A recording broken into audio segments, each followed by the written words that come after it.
पाकिस्तान की तारीख के chief of the army staff यानी आर्मी जनरल्स, उनके बारे में तल्ख हक़ाइक़ और एक आसान हल। आज की वीडियो में मैं आपके सामने कुछ हकीकतें लेकर आया हूँ, कुछ तारीखी पहलू लेकर आया हूँ कि पाकिस्तान जब का बना और आज तक जितने भी chief of the army staff आए हैं उसके बारे में आपको थोड़ा मुख्तसरन तारुफ आपके सामने पेश करूँगा और वो तल्ख हकीकतें आपके सामने मुख्तसरन लेके आऊँगा कि वो उनकी वजह से या जिस तरह मर्जी आज पाकिस्तान जिस दुराहे पर जिस मुकाम पर पहुँचा हुआ है और आगे मुस्तकबिल भी जो हमें नज़र आ रहा है किस तरह नज़र आ रहा है और उसके बाद जो हकीकतें लेके आया हूँ मैं और एक आसान हल आपके सामने पेश करने की कोशिश करूँगा। वैसे बहुत ज़्यादा मसले मसाइल है लेकिन आपने कहीं ना कहीं से तो शुरू करना होता है, तो वो आपके सामने लेके आया हूँ मैं। तो इससे मैं आगे बात करूँ, आपको थोड़ा सा एक मैं दिखाता हूँ, वीडियो बताता हूँ जिसमें आपको थोड़ा सारे आर्मी जनरल्स के बारे में जानने का मौका मिलेगा। शुरू से लेकर एंड तक थोड़ी मुख्तसर वीडियो आई, इसको देख लें, इससे आपका माइंड तो रिफ्रेश हो जाएगा और आपको थोड़ा सा मतलब देखने का मौका मिलेगा कौन सी आर्मी जनरल आज से लेकर मतलब शुरू से लेकर जब का पाकिस्तान हमारा 1947 से लेकर आज तक जितने भी आ चुके हैं। तो पहले ये वीडियो देखते हैं।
We started out with an open arm, with an open hand of love and affection for the people of Pakistan.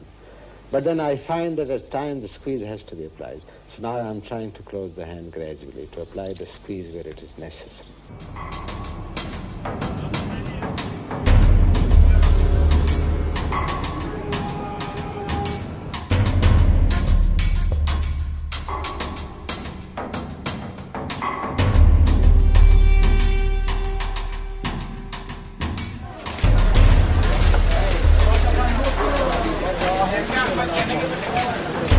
Dear brothers and sisters, your armed forces have never and shall never let you down, inshallah.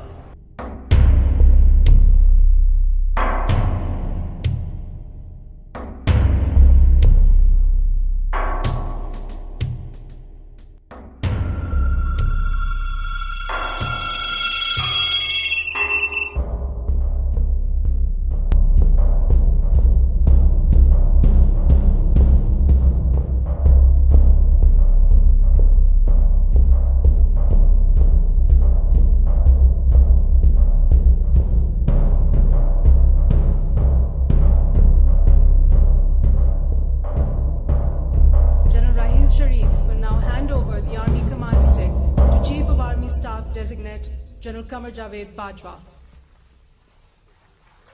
खातिन सरकार general Rahil शरीफ ने पाक फौज की कमान बाज़ाब्ता तौर पर chief of army staff general Qamar Javed Bajwa. General Asim Munir, a former spy master, has replaced General Bajwa, whose 6-year extended term was marred by allegations of military interference in politics. In Pakistan, though, it is very different. आपने ये video देखी होगी, आपको सब काफ़ी कुछ देखने का मौका मिला होगा। इसमें आप देखेंगे जब पाकिस्तान के पहले 2 आर्मी जनरल थे वो पाकिस्तानी नहीं थे, वो गोरे थे, जिनको गोरे कहते हैं, यानी फॉरेनर्स थे। वो जो सबसे पहला आर्मी जनरल था जो पाकिस्तान का जो था उसको कायद आज़म ने यानी मोहम्मद अली जिन्ना ने, जो हमारे फाउंडर हैं, उन्होंने सैक कर दिया था क्योंकि उसने पाकिस्तान उनकी बात मानने से इनकार कर दिया था। वैसी हिस्ट्री इसकी अपनी गवाह है, आप उसके बारे में खुद भी जाकर रिसर्च कर सकते हैं। अगर मैं तारीख में जाऊँगा तो फिर ये वीडियो बहुत लंबी हो जाएगी, तो वो आप हर चीज़ मौजूद है, मेरा वो मकसद नहीं है उस बारे में जाने का। उसके बाद जब पाकिस्तान का जो पाकिस्तानी पहला जो आर्मी जनरल आया था यानी chief of the army staff था वो अयूब खान था।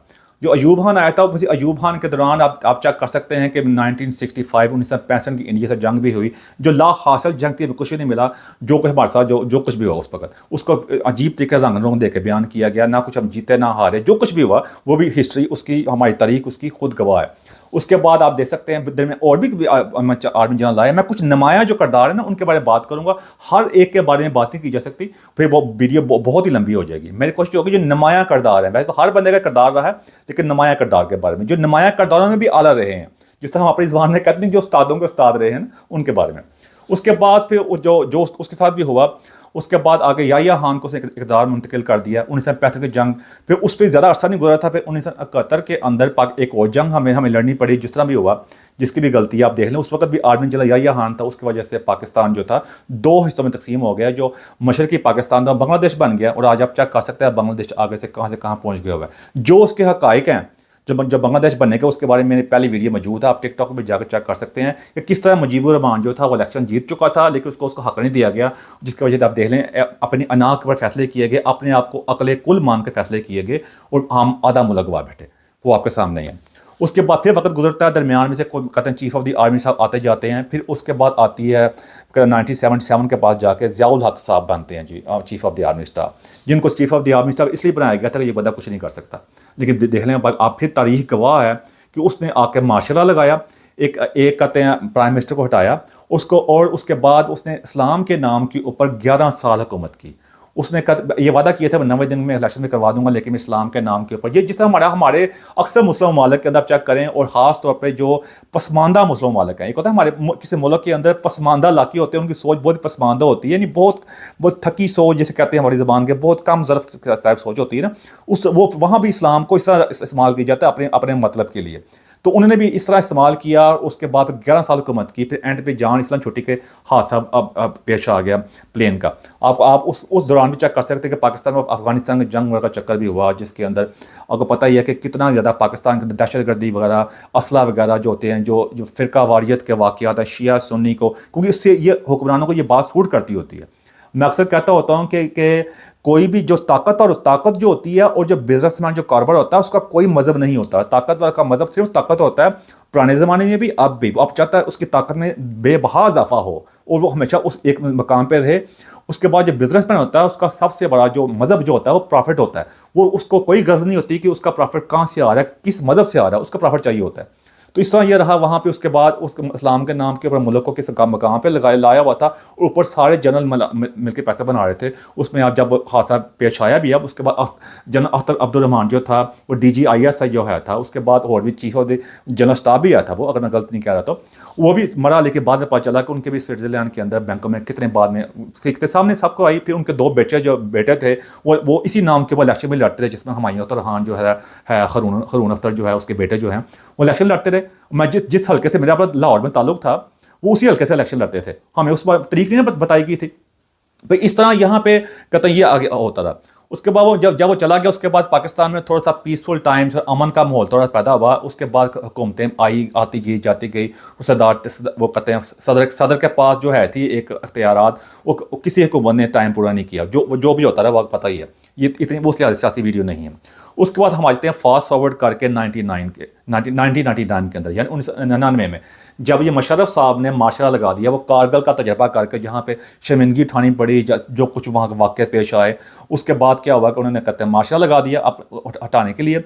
वो माशरा लगा के बाद फ़ौरन बाद जाके फिर वो अमेरिका की जो सितंबर 11 का वाक़या पेश आ गया, जब अमेरिका के अंदर जो अटैक हुआ न्यूयॉर्क के अंदर, जो 2 बिल्डिंग गिरी थी, बड़ा मशहूर का पता ही है।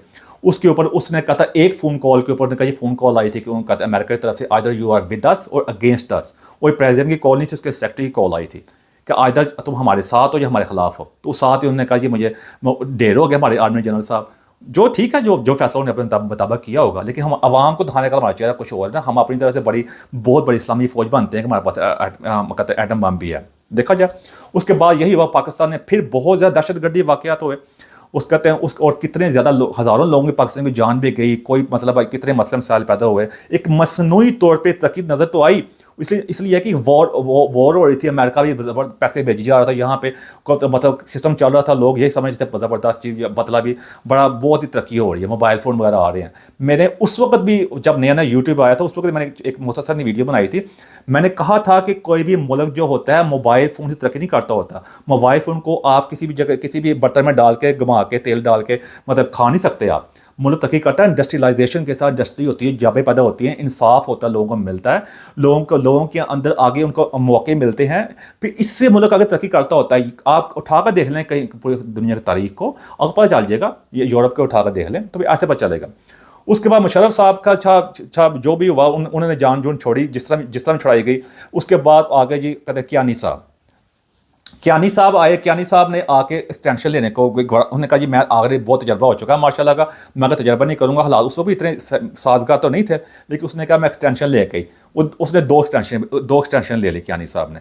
एक्सटेंशन लेके उसने जो करना था कर लिया अपनी तरफ से, मतलब पैसे वो जो बनाने थे। उनके बाद आगे जी रहील शरीफ साहब। रहील शरीफ साहब ने आके सेल्फ प्रमोशन के ऊपर ज़बरदस्त अपने आप को लार्जर दैन लाइफ बहुत बड़ा किरदार पेश किया आवाम के आगे। सोशल मीडिया जो था ना, फौज का सही तौर पर जो एक्टिव आया था ना, वो रहील शरीफ के दौर के अंदर आया था। वो ज़बरदस्त नई जान मिली, उन्होंने रहील शरीफ का बहुत बड़ा जनरल बनाकर पेश किया।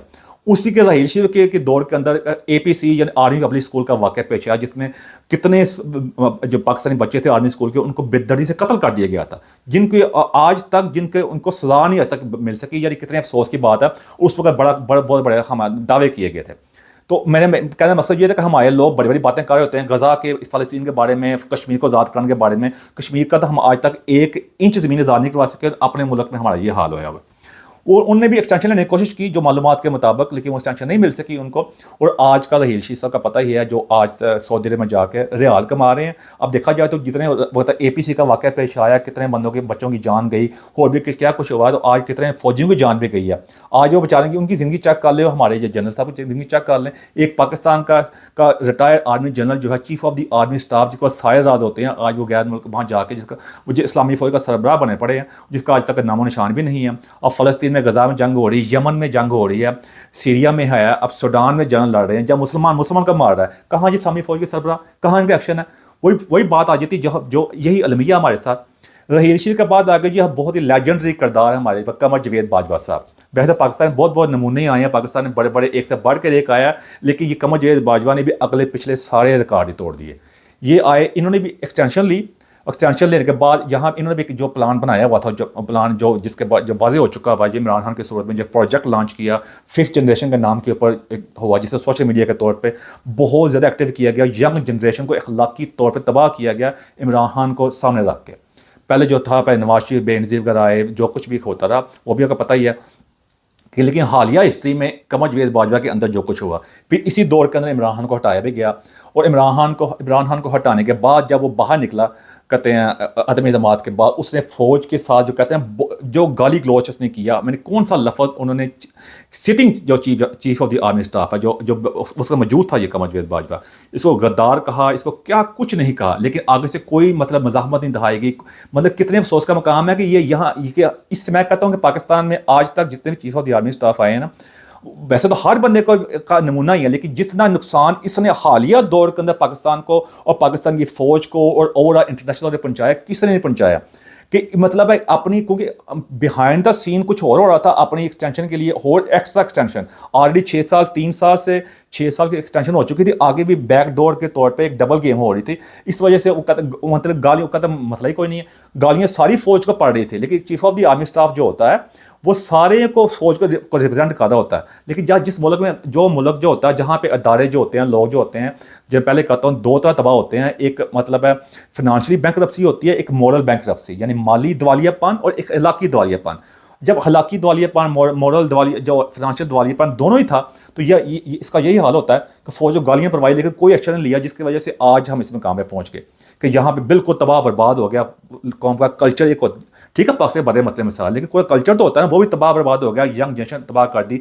एक बंदे ने इस chief of the army staff ने अपने पैसे बनाने के लिए, और आज रिटायर होने के बाद आगे आगे हाफिज आसिम मुनीर साहब जो इस वक्त chief of the army staff हैं, वो जिस तरह बने का पता ही है, लेकिन उनके ऊपर मैं ज़्यादा बात इसलिए कम करूँगा कि कभी उनको बाद में हिस्ट्री जज करेगी, अभी उनके वो सर्विस के अंदर है। ये नहीं कि वो सर्विस में इसलिए उनके बारे में बात नहीं हो सकती, बात ये नहीं है। असल जब तक क्या होता है, जब किसी बंदे को पूरा मौका मिलना चाहिए, जब पूरा मौका मिले उसके बाद उसको हिस्ट्री जज करती होती है। अभी तक जो हालात है वो अभी अच्छे तो नज़र नहीं आ रहे, लेकिन अभी हमें उनको पूरा मौका देना चाहिए, ताकि कल को वो ये ना बना कह सके अभी मैंने ये करना था। इसलिए मैं उनको हिस्ट्री के रहमो कदम पे या तारीख के रहमो कदम पे छोड़ते हैं, आगे जाकर उनके बारे में बात हो सकती है। क्योंकि आगे अभी आज मैं हूँ, कल को आज को बाद में जाकर और बना रहा हो, जाकर मुझे मौका मिला मैं बाद में बात करूंगा। लेकिन आपको ये समझाने की कोशिश, बात आपके सामने रखने की कोशिश ये थी, इसमें कहते हैं सब कुछ आपके सामने जाहिर हो जाता है, क्योंकि इंसान का जो माजी जो होता है इंसान के हाल का अनदर होता है। जिस तरह आप गाड़ी चला रहे होते हैं तो आपके सामने जो गिलास होता है ना, आप सामने देख रहे होते हैं, आपकी नज़रें सोती हैं, ताकि आप मतलब हर वक्त आप टेंशन होना चाहिए आपको। लेकिन एक बैक मिरर भी होता है जो आप कभी कभी आप देखते हैं ना, आप जब गाड़ी को पीछे की ट्रैफिक होती है, पीछे को देख रहे होते हैं कि कितनी ट्रैफिक आ रही है ना, सारा कुछ ऐसे होता है। आप तो गाड़ी में वैसे भी कैमरे आगे हुए हैं, आप कैमरे के लिए चेक कर सकते हैं, सब कुछ होता है ना। इस तरह आपकी तारीख भी जो होती है आपको पीछे देखने के लिए होती है। नजरें आपकी सीधी होनी चाहिए, आपकी डायरेक्शन ठीक हो ना।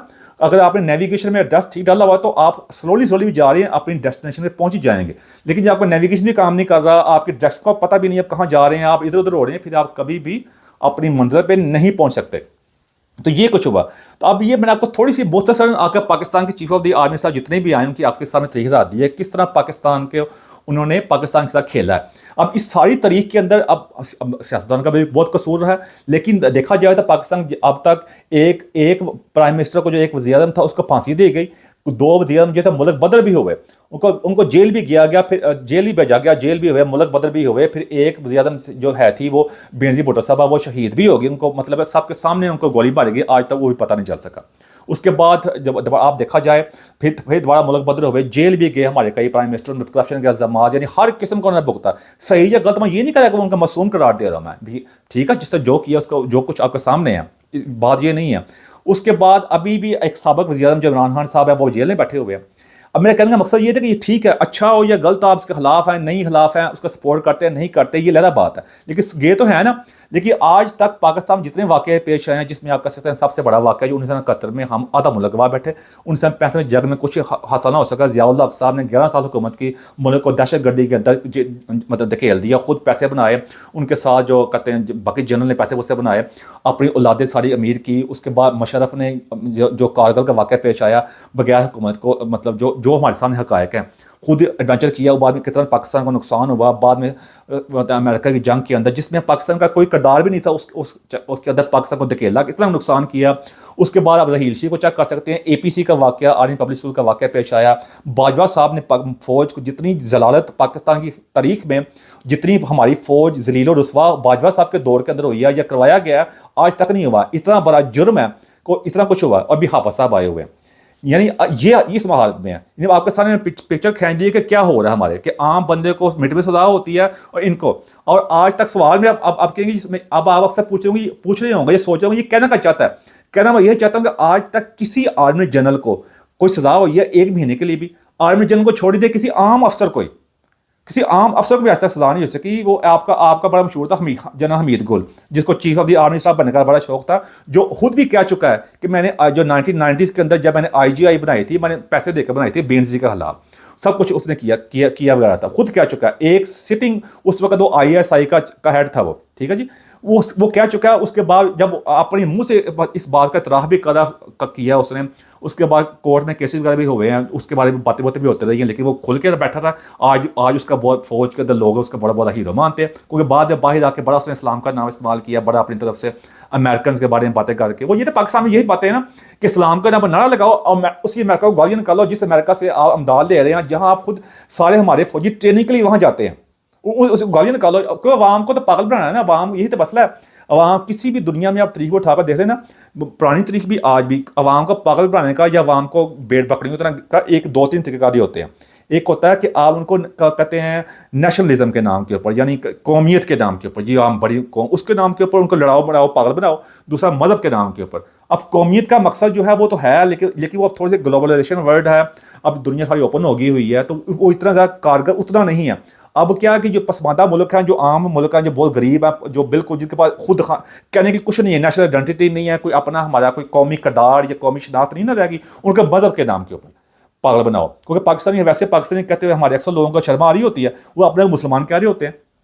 अक्सर यहाँ पे मैं पहले ही बात कर चुका हूँ कि अगर पहले एक साफ़ी बड़े मशहूर थे, उन्होंने कहा था कि मैं पाकिस्तान जब पहले आता था बाहर के मुल्कों में पूछता था तो आप कहाँ से, कहते मैं पाकिस्तान से हूँ, मैं कोई इंडियन कहता मैं इंडियन से हूँ। तो आज इंडियन ही कहता, बांग्लादेशी अपना बांग्लादेशी कहता, पाकिस्तानी आगे बढ़ के आप मुसलमान कह रहे होते हैं। वो शनाख्त के अंदर जो होता है ना, एक प्राउडनेस जो होती है, एक फ़ख्र जो होता है, वो खत्म हो गया ना, वो शनाख्त नहीं रहेगी। पाकिस्तान के पासपोर्ट की वैल्यू चेक कर सकते हैं, ओवरऑल चेक कर सकते हैं, बिल्कुल जीरो ही पड़ी हुई है, नीचे से नंबर 4 के ऊपर है। वो अपने को मुसलमान बना के अपने को अरबों के साथ बनाने की कोशिश कर रहे होते हैं। नेशनल आइडेंटिटी क्राइसिस इसको कहते हैं। सिंपल सी बात है, आज आप चेक कर लें मिडिल ईस्ट, सऊदी अरब वगैरह, यूएई वगैरह, जहाँ पे कहाँ आगे से आगे बढ़ रहे हैं, वहाँ पे इनोवेशन हो रही है, टेक्नोलॉजी का दौर है, नए शहर बन रहे हैं। वहाँ पे आप कहते हैं यूएई के अंदर इंडिया का मंदिर बन रहा है, वहाँ पे उनको मसला मसाइल नहीं है, मंदिर वो उन्होंने बनाया, पूरी इजाज़त दी है, अरब उन्होंने, उनका मुल्क है, वक्त हमारे पाकिस्तान का पड़ा हुआ आके। यानी ये दावा कर सकते हैं कि ये वजह, इसी वजह से इसी चीज़ के ऊपर आप कहते हैं कैश किया जाता है पाकिस्तान के अंदर, और आप चीज़ों को आगे बढ़ाया जाता है। इसी वजह से आज हम इस मुकाम पर पहुँच चुके हुए हैं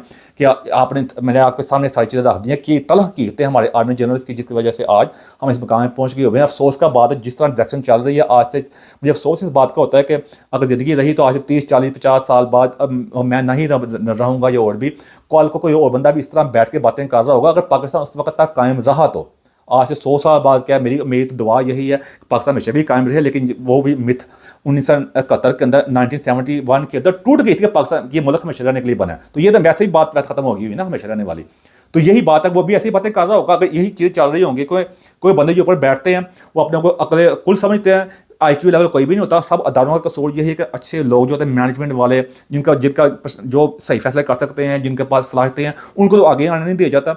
आगे उन्हीं को आने दिया जाता जिनकी कोई IQ लेवल नहीं है, कोई मैनेजमेंट की स्किल्स नहीं है, कोई पर्सनैलिटी नहीं है। तो ये वजह। तो मेरा अब फाइनल बात की तरफ आते हैं। आप सारी मैंने सारी पिक्चर खींच दी है, सारी तस्वीर कशी कर दी है आपके सामने। फाइनल बात ये कि पाकिस्तान के वैसे बहुत मसले मसाइल हैं, तकरीबन हर मसले के ऊपर मेरी यूट्यूब में वीडियो मौजूद है, मैं बात करता रहता हूँ। यूट्यूब के ऊपर भी, टिकटॉक के ऊपर भी, मैं हर मसले मसाइल को बिल्कुल सच के तरीके से डायरेक्ट से बात करता हूँ। तो मेरा यही बात है। मेरा आप कह सकते हैं कि मेरा एक जो स्पेशलिटी है वो यही है कि मैं सीधी सच्ची बात करता हूँ, उसको हल भी साथ पेश करता हूँ। मैं पेश करता रहता हूँ। लेकिन अगर इस वीडियो के मुताबिक अगर आपने सही डायरेक्शन में डालना है, अपनी आने वाली नस्लों को तोहफा देना है, ताकि वो कह सकें कम से कम जो गलतियाँ भी हुई थी हमें कम से कम ये तोहफा हमारी पिछली नस्ल देगी थी, वो ये है कि जब तक हमें ये जो अशराफिया है, ये इस्टेब्लिशमेंट के ये आर्मी जनरल्स वगैरह हैं, जब तक इनको सजा नहीं ना होगी, तब तक एक सिंबल ही बनाया जाएगा, तब तक हम आगे नहीं बढ़ सकते। खास तौर पर कमर जावेद बाजवा साहब को, इनसे सारे आर्मी का पर्क सप लीजिए, जो पुराने गुजर गए हैं, जो गुजर गए हैं, अब उनको तो कुछ नहीं कर सकते। अब माजी को तो हमें माजी से हम सबक सीख सकते हैं, माजी को हम जाकर माजी के अंदर वापस नहीं जा सकते, माजी से सबक सीख सकते हैं। लेकिन ये हालिया माजी जो है इसको तो सही कर सकते नहीं कर सकते। जो पुराना माजी है, जिनको अब जो बहुत पुराना हो चुका है, जहां हम वापस इतनी दूर नहीं जा सकते। क्योंकि अक्सर भी लोग क्या कहते हैं, जान छुड़ाने के लिए कहते हैं शुरू करो। वो शुरू इसलिए कहते हैं कुछ करना, जिसने ना कुछ करना हो, कहते हैं शुरू करो। तो हालिया मादे से शुरू करना पड़ेगा, जब तक ये कमर जावेद बाजवा साहब को सजा नहीं होगी। सारे आली मेडल जो लिए हैं, ये मेडल किस काम के लगाए हैं, इन्होंने क्या जीता आज तक, मतलब क्या हासिल किया, पाकिस्तान को क्या दिया। खुद ये बैठ के अरबा पैसे बना कर कभी ये फ्रांस गया होता है, या इस तरह अक्सर एक जाकर अमेरिका में अपना पीजे की शॉप खोल के बैठ गया, यहाँ या पाकिस्तान ने प्लाट लेकर, कमर्शियल प्लाट लेके बैठे हुए हैं जाके। कभी ये दुबई सैर करने के लिए गए होते हैं। मुझे मसला कोई नहीं भाई, मैंने अल्लाह के फजल से पूरी दुनिया देखी हुई है। मैं उस लिहाज से नहीं कह रहा कि मुझे कोई जेलसी है, मैं आपको सारे पेश कर रहा हूँ। ये है वो, और आम आवाम को कहते हैं उसी फ्रांस में की होता है जिस फ्रांस के लिए उन्होंने पूरे सड़कें ब्लॉक करवा दी थी ब्लैकमेलिंग के लिए। ये जब तक यही करो ना कि जब तक इस बंदे को सजा नहीं मिलेगी, इसको मतलब ये नहीं कहता अगर फांसी नहीं दे सकते, उम्र कैद की सजा, जब तक सारा जो आज़ाद वापस नहीं लिए जाएंगे, तब तक आगे वाला डायरेक्शन हमारी ठीक नहीं हो सकती। आगे वाली आने जब जो दूर तक आज से 30, 40, 50, 100 साल बाद इंशाल्लाह पाकिस्तान कायम रहा, तो अगर उस वक्त तक हमारी डायरेक्शन ठीक होगी, हम आस्ता आस्ता मंजिल की तरफ रवाना हो जाएंगे। वो डायरेक्शन तभी ठीक होगी जब तक यहाँ से इस चीज़ का आगाज़ नहीं किया जाएगा। नहीं तो यही होगा कि आज से अगर इंशाल्लाह पाकिस्तान इंशाल्लाह ज़रूर कायम रहेगा, 50-100 साल बाद तक इसी तरह का कोई बंदा बैठ के ऐसे ही बात कर रहा होगा और अगले सुनने वाले भी ये सोच रहे होंगे काश या सारी ज़िंदगी से कोई चेंज आ जाए, या ऐसी बात ही हो रही होगी ना। तो ये सबसे बड़ा हल है। बाकी हमें जो हमारी कौम की जो हलाकियत तबाह की गई है उनको सही डायरेक्शन में डालना हो। जो अक्सर मैं कहता होता हूँ कि साइंस में, टेक्नोलॉजी में, इनोवेशन के अंदर, रिसर्च के अंदर, एजुकेशन के अंदर यानी तलीम के अंदर और AI के अंदर, इनोवेशन के अंदर, AI के अंदर आगे आना पड़ेगा। और हमें जो सच अपने दुश्मन के साथ या अपने उन लोगों के साथ जिनको पसंद नहीं करते, जो जेलसी में उनके साथ बोलना चाहते हैं, वो सच हमें अपनी कौम के साथ, अपने साथ, अपने घरों में बहन भाइयों के साथ, वालिदैन के साथ, दोस्तों के साथ बोलना पड़ेगा। तब भी हम आगे बढ़ सकते हैं। और इंसाफ ये नहीं था, बाकी बाहर के लोग, बाहर के मुल्क जो बड़े परफेक्ट है, परफेक्शन कहीं नहीं होती, लेकिन एक एवरेजली तौर पे, एक आम लिहाज से लोगों में एक इत्मीनान होता है सिस्टम के ऊपर। तभी सिस्टम में इत्मीनान पैदा होगा जब ये सारे निज़ाम के अंदर कम से कम इसके अंदर बेहतरी इस तरह ही आ सकती है कि इन चीज़ों को आगे लेके आएंगे। तब ही हम आगे बढ़ सकते हैं। जब इंसाफ के लिए ऊपर लोगों के दरमियान जो फ़र्क है अगर मिटाया नहीं जा सकता, उसको कम से कम करने की कोशिश कीजिएगी, तब ही हम आगे बढ़ सकते हैं। अदरवाइज आपके सामने हालात पिछले 75 साल के चेक कर सकते हैं। इसी तरह के हालात भी आगे होंगे जब तक हम अपने को ठीक नहीं करेंगे। एंड में मेरी कोई ऐसी बात जब क्वेश्चन लगी उसे मदद चाहता हूँ मैं। Thank you very much.